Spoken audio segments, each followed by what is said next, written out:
is going to be riding Banjo from Oregon, the Sheepshead, Heath River. What we really noticed today is, first of all, just from the outside looking in, he's got a beautiful build, he's super strong, he's got beautiful hooves, and is just put together really well.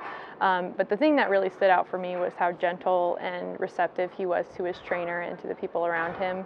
You can tell he's got a really, really good mind and a really gentle mind, and that's what I'm kind of looking for in a horse partner.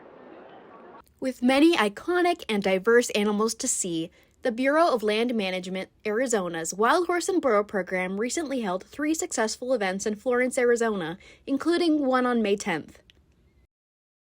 We had trained and untrained animals available for adoption and sales today here in Florence. This is one of our typical Friday events. We had a pretty well-attended day today, actually.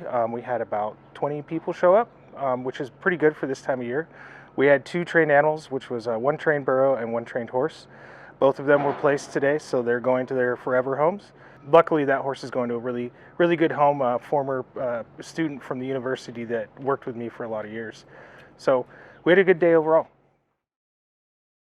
I would say about 5 years ago, as a veterinary student, I started working with Dr. Louise King, who's a veterinarian out here at the Florence BLM program, and immediately just fell in love with working with Mustangs and burros.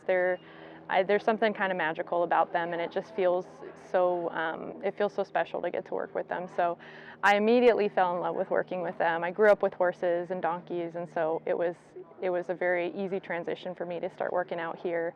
About halfway through that, I adopted a burro from here, and now that I'm kind of settled in Tucson as a veterinarian, my husband and I have been looking into getting a good trail horse, and we found that horse today. I think so. Our plan for him is just a trail ride. You know, the desert is, I think, in my personal opinion, the coolest place in the world to trail ride. I think on parts of the Arizona Trail would be really, really fun. I know that goes from border to border, so somewhere in between there, I think would be really fun. That would be a bucket list for once we get this guy kind of settled. So just riding him around our house and getting him settled into being part of our family is what we're really excited about. I think working with them so extensively as a vet student, it's Mustangs and burros have such complex minds, and they're built to survive. So there's so much going on when you look in their eyes, and so I think kind of knowing their behavior a little more and knowing how to read them and how to kind of come at them with a positive partnership I think it really helped prepare us for today. And I know we'll probably have to get to know each other, but I'm really excited to kind of start working with him on that. And coming at their partnership with patience and empathy and just wanting to have fun together, I think is really important. Once in private care, wild horses and burros can be trained into excellent show, leisure, or working animals. So we have events all across the country. In Arizona right now, Florence is the only facility we're having adoption events at.